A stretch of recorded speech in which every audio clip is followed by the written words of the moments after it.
नमस्कार दोस्तों, rising GK GS classes में आपका स्वागत है। मैं प्रशांत पटेल। आज आप लोगों के लिए हम एक और टॉपिक लेके आए हैं। आज हम लोग पढ़ेंगे फिरोज शाह तुगलक के बारे में। ठीक है, तो कल हम लोगों ने देखा था मोहम्मद बिन तुगलक के बारे में। ठीक है, हम लोग दिल्ली सल्तनत को पढ़ रहे हैं। तो हम लोग का जो क्रम है वो तुगलक वंश अभी चल रहा है। तो तुगलक वंश में एक लास्ट इम्पॉर्टेंट शासक जो है फिरोज शाह तुगलक, उसको आज हम लोग देखते हैं। ठीक है, तो देखिए फिरोज शाह तुगलक का शासनकाल जो होता है वो 1351 से 1388 ईस्वी तक रहेगा, यानी कि 37 वर्ष तक ये शासन करता है। फिरोज शाह तुगलक कौन था? फिरोज शाह तुगलक मोहम्मद बिन तुगलक के चचेरे भाई थे। मोहम्मद बिन तुगलक कौन था? तो जो तुगलक वंश का संस्थापना करता है गियासुद्दीन तुगलक, उसका पुत्र रहता है। तो गियासुद्दीन तुगलक का एक छोटा सा भाई था। ठीक है, छोटा भाई था रज्जब। वो क्या एक ना हिंदू महिला से शादी किया था और उसी का पुत्र था फिरोज शाह तुगलक। ठीक है, यानी कि मोहम्मद बिन तुगलक का चचेरा भाई। मोहम्मद बिन तुगलक का कोई पुत्र नहीं रहने के कारण गद्दी पे ये बैठता है। कहा जाता है कि ये गद्दी पर बैठना नहीं चाहा था, लेकिन तो भी ये गद्दी पर बैठता है। जब ये गद्दी पर बैठता है तो अनेक समस्या होता है इसे। गद्दी पर जब ये बैठता है तो उस समय बहुत समस्या था, क्योंकि इससे पहले हम लोगों ने मोहम्मद बिन तुगलक के बारे में पढ़ा था। वो धर्मनिरपेक्ष शासक था। इससे क्या था, वहाँ के जो उलेमा वर्ग के लोग थे, जो मुस्लिम संप्रदाय के लोग थे, वो नाराज़ थे। ठीक है, और आपको पता होगा मोहम्मद बिन तुगलक दिल्ली से राजधानी दौलताबाद यानी कि दक्षिण भारत ले गया था। इसमें बहुत सारे रुपया खर्च हुआ था, तो इससे राजस्व की भी हानि हुई थी। दोआब क्षेत्र में किसानों पे कर वृद्धि के कारण किसान भी असंतुष्ट थे मोहम्मद बिन तुगलक से। तो ये सब स्थितियाँ बनी हुई थी, बिगड़ी हुई थी उस समय जब फिरोज शाह तुगलक गद्दी पर बैठता है। यानी कि उलेमा वर्ग भी नाराज़ था, कृषक लोग भी नाराज़ थे।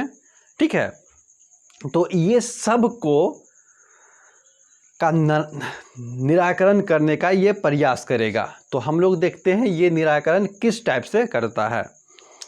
सबसे पहले ये अपना राज्याभिषेक ठट्ठा में करेगा। तो आपको पता ही होगा ठट्ठा में ही मोहम्मद बिन तुगलक की मृत्यु हो गई थी। उसके बाद ये अपना राज्याभिषेक दिल्ली में करवाएगा। ठीक है, तो जो समस्या रहती है उसका निराकरण ये कैसे करता है? तो देखिए, जैसे उलेमा वर्ग जो नाराज़ थे, सबसे पहले ये जो जागीरदारी प्रथा होती है उसको वंशानुगत बना दिया। ठीक है, मोहम्मद बिन तुगलक ने क्या किया था, धर्मनिरपेक्ष टाइप का, जो मतलब कि जिस चीज़ के काबिल है उसे वो पद दिया जाता था। लेकिन इसने क्या किया, जो जागीरदारी प्रथा होती है उसे वंशानुगत बना दिया। ठीक है, उसके बाद जिस पे प्रशासन पे नियंत्रण थोड़ा सा ढीला कर दिया। ठीक है, उसके बाद जो सरकारी कर्मचारी होते हैं उसको भी वंशानुगत बना दिया पद को। ठीक है, तो पहला तो प्रयास ये किया। दूसरा देखिए इसका सेना में कैसा प्रयास रहा। तो सेना का पद भी इसने क्या किया, वंशानुगत बना दिया। उसके बाद जो लूट के धन संपदा लाते थे सेना लोग, बोला कि 80% तुम ही लोग रखो, मात्र राजकोष में 20% तुम लोग दो। ठीक है, तो उसे हम लोग जो युद्ध का लूटा हुआ माल था उसे खस्म बोला जाता है। ठीक है, क्या बोला जाता है? खस्म, खम्स बोला जाता है उसको, लूटा हुआ माल को। ठीक है, तो 20% राजकोष में जमा होता था, 80% सेना के पास ही। तो आपको पता ही होगा अलाउद्दीन खिलजी ने हुलिया एवं डाक प्रथा लागू किया था। ठीक है, तो ये क्या करता है, उसे भी समाप्त कर देता है। हुलिया प्रथा भी समाप्त करता है, डाक प्रथा भी समाप्त करता है। सैनिक का पद वंशानुगत बनाता है। खम्स को 20% राजकोष में डालने के लिए कहता है मात्र। उसके बाद यहाँ तक भी विवरण है कि सेना को ये 2% मूल्य देता है ताकि सेना जो है अपने बदले में एक सेना बदल सके। तो ये भी कहानी देखने के लिए मिलता है। ठीक है, तो इस टाइप से ये सेना को भी संतुष्ट कर लेता है। और सेना का जो वेतन नगद देते थे अलाउद्दीन खिलजी, ये क्या किया, जागीर भी देने लगा सेना को, नगद के तौर पर जागीर देने लगा सेना को। ठीक है, इस तरह से ये सेना व्यवस्था सुधारता है। दूसरा है धार्मिक नीति। देखिए ये धार्मिक नीति इसका किस टाइप से धार्मिक नीति बदलता है, तो बहुत से उलेमा वर्ग नाराज थे, इसलिए ये कट्टर इस्लाम धर्म को फॉलो करता है। ठीक है, कट्टर इस्लाम धर्म। ये 2 बार सुल्तान की उपाधि धारण करता है। किससे? खलीफा से। ठीक है, खलीफा से 2 बार सुल्तान की उपाधि धारण करता है। जबकि अलाउद्दीन के टाइम से क्या शुरू हो गया था कि सुल्तान का पद अलग होता है, खलीफा का अलग होता है। हमें मान्यता लेने की ज़रूरत खलीफा से नहीं होती है। खलीफा एक सर्वोच्च पद होता है इस्लामिक धर्म में और राजनीतिक दृष्टि से भी। ठीक है, तो खलीफा पैगंबर के बाद सबसे ऊंचा पद माना जाता था। तो वो खलीफा से 2 बार सुल्तान की उपाधि भी लेता है। ठीक है, उसके बाद हिंदू पर कठोर नीति लागू करता है जिससे उलेमा वर्ग खुश रहे। उसके बाद ये दिल्ली का प्रथम सुल्तान होता है जो कि ब्राह्मणों पर भी जजिया कर लगा देता है। देखिए पहले एक होता था खराज कर होता था जिसको भू राजस्व कर बोलते थे। ठीक है, भू राजस्व कर, उसी में ये सब कुछ इंक्लूड था। लेकिन वो ये क्या करता है, खराज से जजिया को अलग करता है। जजिया एक प्रकार का गैर इस्लामिक टैक्स होता है कि मतलब जो इस्लाम नहीं है वो क्या करेगा, उसको अपनाएगा, एक टैक्स देगा। ठीक है, जिसको जजिया कर बोलता है। तो पहले के शासक लोग ब्राह्मण को इससे अलग रखते थे, लेकिन ये क्या ब्राह्मण पर भी जजिया कर लगा देता है। ठीक है, यहाँ तक कहा था कि इसके टाइम में धर्म परिवर्तन भी बहुत हुआ।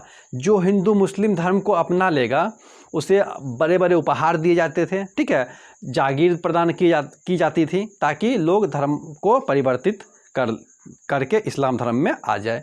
तो इस तरह से ये उलेमा वर्ग सबको खुश करने के लिए ये सारे कदम लागू करता है। उसके बाद देखिए इसका आर्थिक एवं वित्तीय सुधार। तो आर्थिक एवं वित्तीय सुधार इसका क्या है, ये पहला शासक रहता है जो कि अपना राजकोष ब्यौरा तैयार करता है। जैसे आज मोदी सरकार बोलते हैं ना कि हमको 5 साल में 5 ट्रिलियन अर्थव्यवस्था बनना है भारत को, तो इसी तरह ये अपना आर्थिक एवं वित्तीय सुधार के लिए कहता है कि 6 करोड़ 75 लाख टाका ये अपना वित्तीय अपना राजकोष निर्धारित करता है। ठीक है, इस टाइप से ये निर्धारित करता है। ठीक है, पहला होता है जो कि अपना ब्यौरा तैयार करवाता है। उसके बाद 23 प्रकार के उस समय कर चल रहे होते हैं, 23 प्रकार के, तो 23 प्रकार के कर को हटा देता है। ठीक है, 23 प्रकार के कर को ये क्या करते हैं, हटा देता है और मात्र 4 प्रकार के कर लगाते हैं। जैसे मोदी सरकार ने सभी कर को हटा के जीएसटी लागू किया, गुड एंड सर्विसेज टैक्स, इसको राहुल गांधी गब्बर टैक्स कहता है। ठीक है, तो इसी तरह ये भी क्या करता है, 23 प्रकार के कर को हटा के 4 प्रकार के कर लगाते हैं। कौन सा कर? खराज होता था लगान, कि मतलब क्या, भूमि पे जो कृषि करेगा आदमी तो वो क्या करेगा, सरकारी कोष में जमा करवाएगा। ठीक है, तो उसी को बोलते थे लगान। तो इसको क्या किया, खराज कर एक हो गया। ठीक है, तो 1/3 से 1/5 के बीच में लिया जाता था। ठीक है, लगान। खस में क्या हुआ, लूटा हुआ संपत्ति, यानी कि जो भी सेना युद्ध में जो संपत्ति लूट के लाएगा उसका 20% राजकोष में जमा कराएगा, 80% अपने पास रखेगा। इसे बोलते थे खस्म। ठीक है, यहाँ भी आपको बताए थे हमने। उसके बाद होता है जजिया क्या होता है कि गैर इस्लामिक, मतलब कि जो इस्लाम धर्म से नहीं है वो उसकी रक्षा हम जो सुल्तान लोग करता था या उसके प्रांत में रहता था तो उससे एक टैक्स लिया जाता था। तो जजिया, उसको बोलते थे जजिया कर, यानी कि जो इस्लाम नहीं है उससे जो टैक्स लिया जाता था उसको सुरक्षा प्रदान करने के लिए या उसके भूमि पर राज शासन में रहने के लिए उसे जजिया कर बोलते थे। यानी कि आप यही समझिए कि एक प्रकार का गैर इस्लामिक टैक्स ये कर है। ठीक है, जजिया। उसके बाद एक होता है जाकात। जाकात क्या था कि मुस्लिम से लिया जाता था, यानी कि अपने संपत्ति का 2.5% मुस्लिम लोग जमा करते थे। ठीक है, तो इस तरह से 4 कर लागू करता है, 23 प्रकार के कर को ख़त्म करके। ये चारों कर इस्लाम धर्म के अनुसार रहता है। ठीक है, उसके बाद ये सिंचाई पर भी कर लगाता है। ठीक है, पहला शासक है जो कि हक-ए-सर्व, ठीक है, हक-ए-सर्व जो मतलब सिंचाई कर होता है 1/10 होता था। ठीक है, 1/10 ये सिंचाई कर भी लेता था, यानी कि अब लगान तो दो ही दो। अगर तुम जो हम नहर बनवाए हैं, कहा जाता है कि इसने दिल्ली से हरियाणा के बीच में 11 नहर का निर्माण करवाया। अगर उस नहर से तुम लोग कृषि करोगे उस नहर से या उससे सिंचाई करोगे तो तुम लोग को अलग से सिंचाई कर देना होगा, जो कि 1/10 था। ठीक है, इससे पहले आप लोग देखिएगा कि गयासुद्दीन तुगलक नहर का निर्माण करवाता है। ठीक है, उसके बाद देखिए गयासुद्दीन तुगलक ने 1200 बगीचे लगवाए, यानी कि 1200 फलों के बगीचे लगवाए। ठीक है, तो बगीचे लगवा ही नहीं है बल्कि अच्छे किस्म के जो फल होंगे तो उस टाइप से ये फल को लगाने के लिए अपने सैनिक को आदेश दिए। और अलाउद्दीन के टाइम में जो 30 बगीचे थे उसे भी पूर्ण रूप से स्थापित करवाता है। तो 22 प्रकार के ये 1200 बगीचे लगवाता है। ठीक है, खरीफ फसल के साथ साथ ये रबी फसल को भी प्रोत्साहन देता है।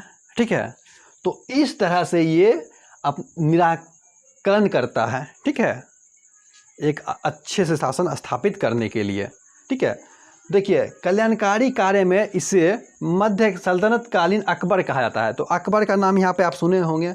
तो कहा था मध्यकालीन जो हम लोग पढ़ेंगे अकबर के टाइम में पढ़ेंगे तो कहा था कि अकबर एक ऐसा शासन था जो कि धर्मनिरपेक्ष था और सबसे अच्छा शासक जो माना जाता है शासनकाल तो अकबर का ही माना जाता है।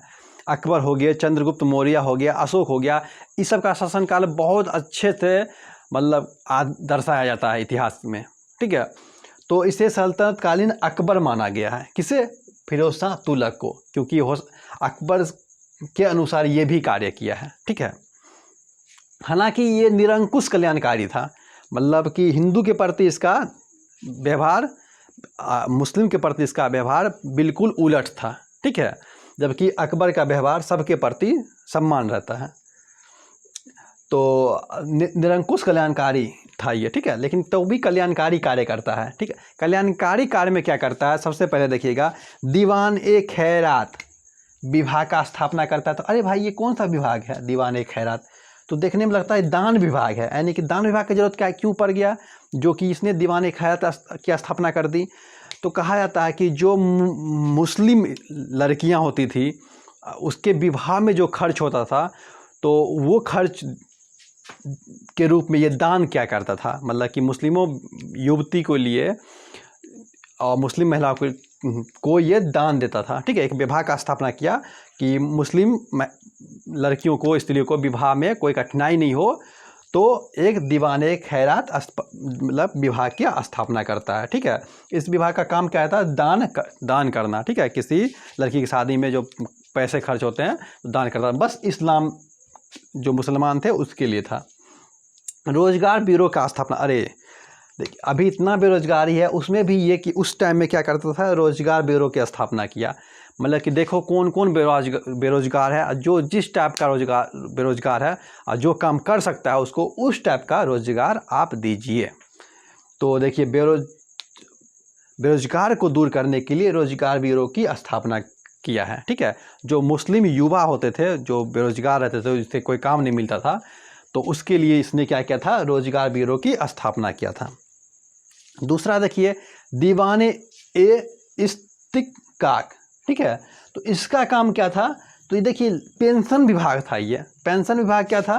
तो कि मतलब कि जो मुस्लिम महिला वृद्ध थी या जो मुस्लिम पुरुष वृद्ध हो जाते थे तो वो अपना खाना पीना कैसे खाएगा पिएगा, तो उसके लिए तो इसने एक पेंशन विभाग बना रखा था दीवान-ए-इस्तिकाक। ठीक है, तो आप देख रहे हैं कि दान विभाग भी था इसका एक अपना, उसके बाद रोजगार ब्यूरो भी खुलवाया था, उसके बाद दीवान-ए-इस्तिकाक मतलब पेंशन विभाग भी बनवाया था।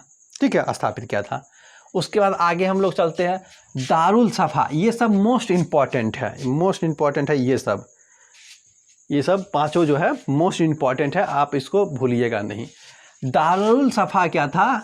तो खैराती अस्पताल था। मतलब निःशुल्क आपका इलाज करवाया जाएगा, ठीक है। तो उसके लिए ये दारुल सफ़ा एक खैराती अस्पताल, देखिए खैराती मतलब नहीं होता है खैरात में आइए अस्पताल, आप मुफ्त में इलाज करा के ले जाइए, ठीक है। जैसे यहाँ पे सरकारी अस्पताल होता है ना, 5 रुपये में पर्ची कटाइए, लाखों का इलाज करा के जाइए, तो उसी तरह ये खैराती अस्पताल इसने बनवाया था। यहाँ तक कि पशु पक्षी के लिए, पशु के लिए भी इसने अस्पताल बनवाया था, ठीक है। तो इसीलिए इसको सल्तनकालीन अकबर कहा जाता है। और धर्म के मामले में इसे सिकंदर लोदी जो होता है, सिकंदर लोदी और औरंगजेब का पूर्वगामी कहा जाता है, क्योंकि वो लोग भी धर्म कट्टर इस्लाम थे, ठीक है, जैसे फिरोज शाह तुगलक है। तो इसे सिकंदर लोदी और औरंगजेब का पूर्वगामी भी कहा जाता है। उसके बाद दीवान ए बंदगान। दीवान ए बंदगान क्या था? तो एक विभाग का स्थापना किया था जिसमें दास लोग को रखा जाता था और उसे खाना पीना दिया जाता था। तो कहा जाता कि सबसे ज़्यादा दास जो था इसी के शासनकाल में था, 1,80,000 दास, मतलब 1,80,000 दास को ये दीवान बंदगान स्थापित करके उसका रख रखाव करता था, सोचिए।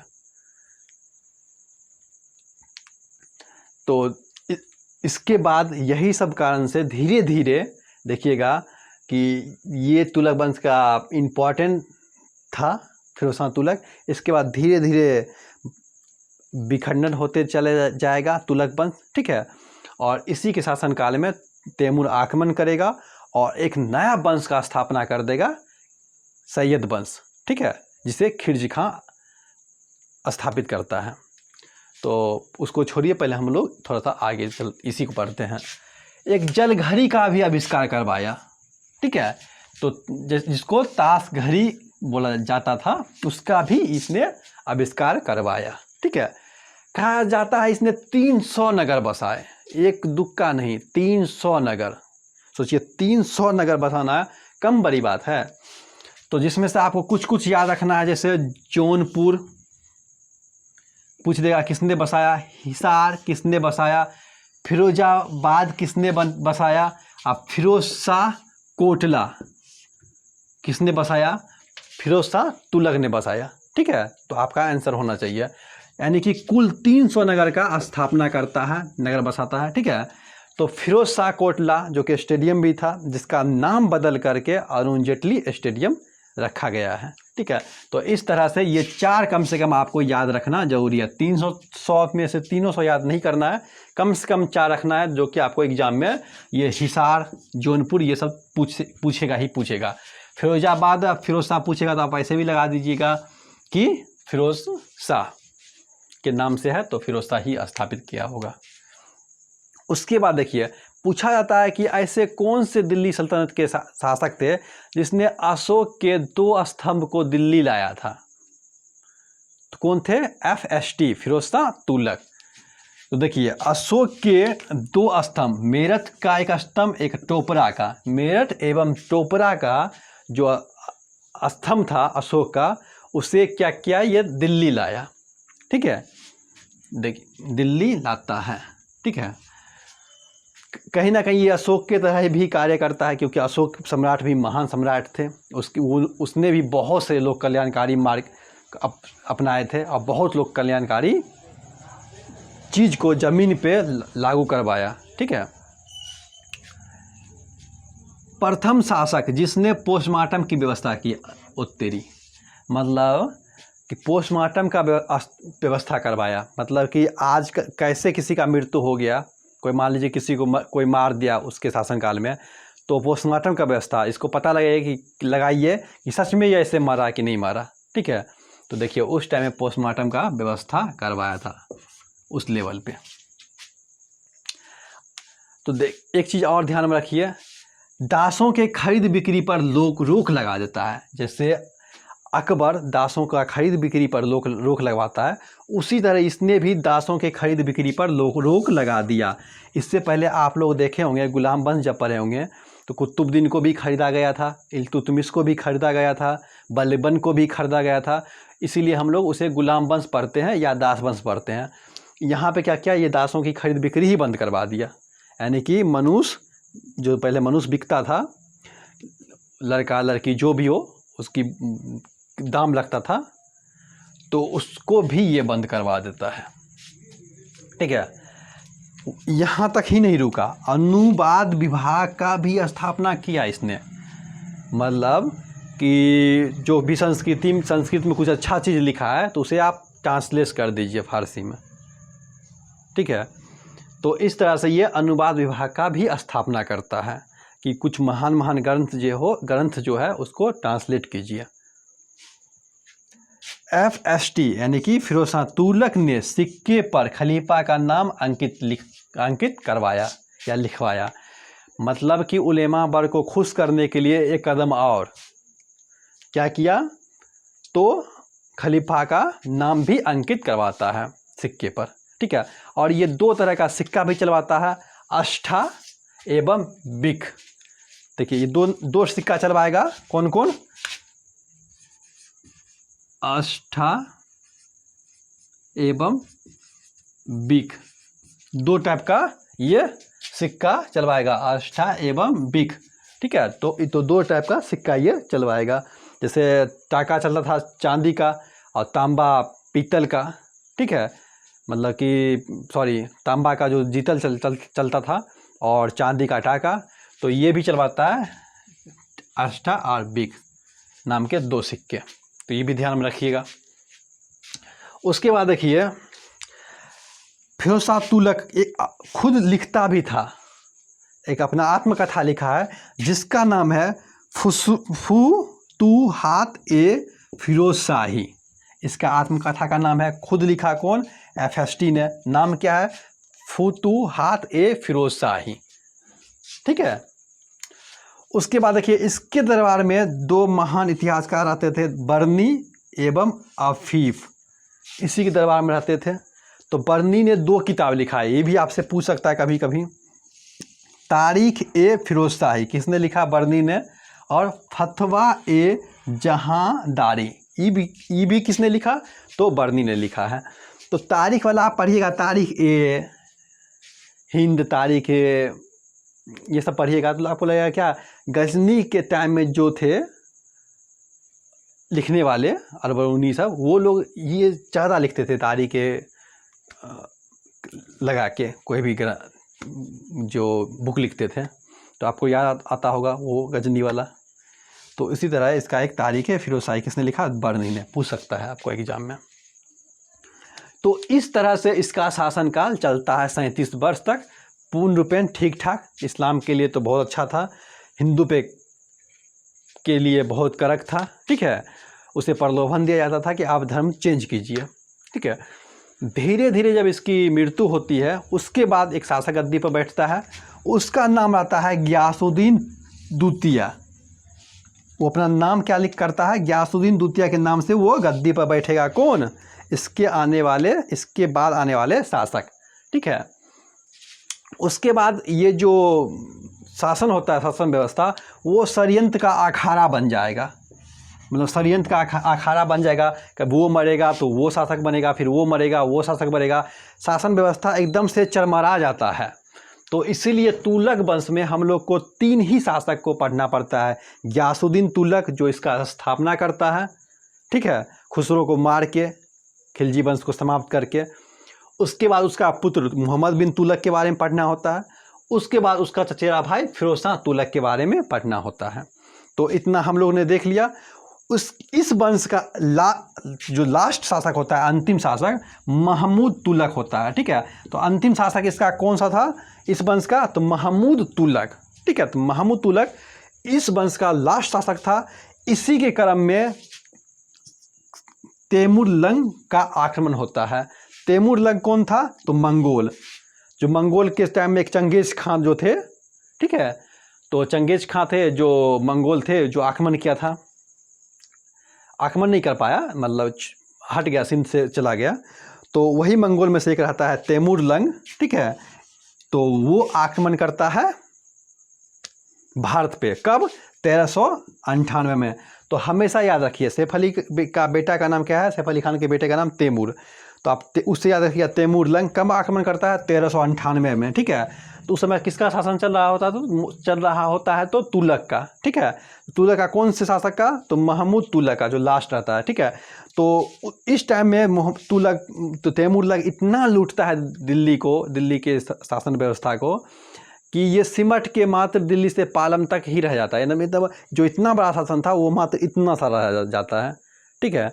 तो उसके बाद तैमूरलंग जो लूट के चला जाएगा, तो अपना एक सेनापति रहता है खिलजी खां, उसको छोड़ देता है शासन व्यवस्था देखने के लिए लाहौर में। तो वो आके दिल्ली में मतलब सैयद वंश का स्थापना करेगा, ठीक है। तो सैयद वंश का स्थापना कौन करता है, तो खिलजी खां, ठीक है। खिलजी खां कौन था, तो तैमूरलंग का सेनापति था, जिसे तैमूरलंग ने छोड़ दिया था शासन करने के लिए। तो हम लोग इसके बाद सैयद वंश पढ़ेंगे, और हो सकता है तो उससे पहले हम लोग एक बार तैमूरलंग के बारे में जान लेंगे, ठीक है, ताकि हम लोग को सैयद वंश समझने में आसानी हो। तो ठीक है दोस्त, तो आप लोग अच्छा लगे तो शेयर और सब्सक्राइब करिएगा। इसके बाद हम लोग अच्छे अच्छे वीडियो भी डालेंगे। मेडावल हिस्ट्री के बाद हम लोग एंशिएंट या मॉडर्न हिस्ट्री चालू करेंगे, ठीक है। तो आपका पॉलिटी भी चालू होगा, ज्योग्राफी भी चालू होगा। तो आप लोग भी खुश रहिए। जय हिंद।